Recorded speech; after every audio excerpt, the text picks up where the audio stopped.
Words matter in diplomacy. The invocation of phrases such as pogrom, bloodbath, racial superiority, pick up the gun, and fight to the end reflect a medieval mindset and not a 21st century vision. Prime Minister Imran Khan's threat of unleashing nuclear devastation qualifies as brinksmanship, not statesmanship. Even coming from the leader of a country that has monopolized the entire value chain of the industry of terrorism, Prime Minister Khan's justification of terrorism was brazen and incendiary. For someone who was once a cricketer and believed in the gentleman's game, today's speech bordered on crudeness of a variety reminiscent of the guns of Dara Adam Khel. Mr. President, now that Prime Minister Imran Khan has invited UN observers to Pakistan to verify that there are no militant organizations in Pakistan, the world will hold him to that promise. Here are a few questions that Pakistan can respond to as a precursor to the proposed verification.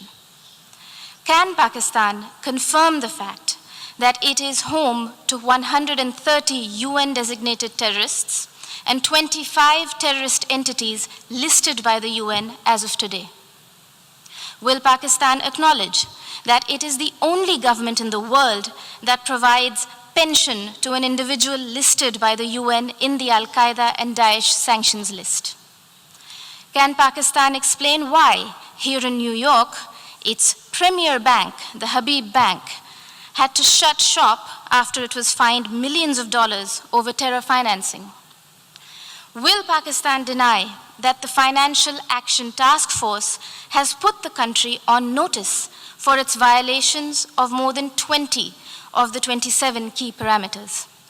And finally, would Prime Minister Khan deny to the city of New York that he was an open defender of Osama bin Laden?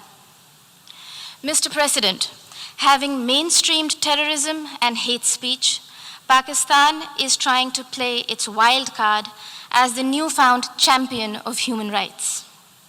This is a country that has shrunk the size of its minority community from 23% in 1947 to 3% today, and has subjected Christians, Sikhs, Ahmadiyyas, Hindus, Shias, Pashtuns, Sindhis, and Balochis to draconian blasphemy laws, systemic persecution, and blatant abuse and forced conversions. Their newfound fascination for preaching human rights is akin to trophy hunting of the endangered mountain goat, the markhor. Pogroms, Prime Minister Imran Khan Niazi, are not a phenomenon of today's vibrant democracies. We would request you to refresh your rather sketchy understanding of history. Do not forget the gruesome genocide perpetrated by Pakistan against its own people in 1971 and the role played by Lieutenant General A.A.K. Niazi. A sordid fact that the Honorable Prime Minister of Bangladesh reminded this assembly about earlier this afternoon.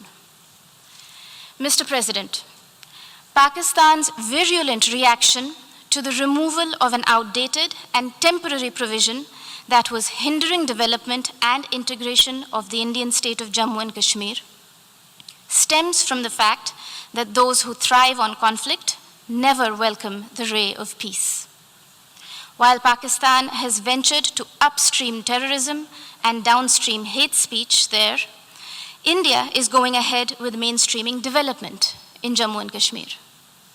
The mainstreaming of Jammu and Kashmir, as well as Ladakh, in India's thriving and vibrant democracy with a millennia-old heritage of diversity, pluralism, and tolerance, is well and truly underway, irreversibly so. The citizens of India do not need anyone else to speak on their behalf, least of all those who have built an industry of terrorism from the ideology of hate. I thank you, Mr. President.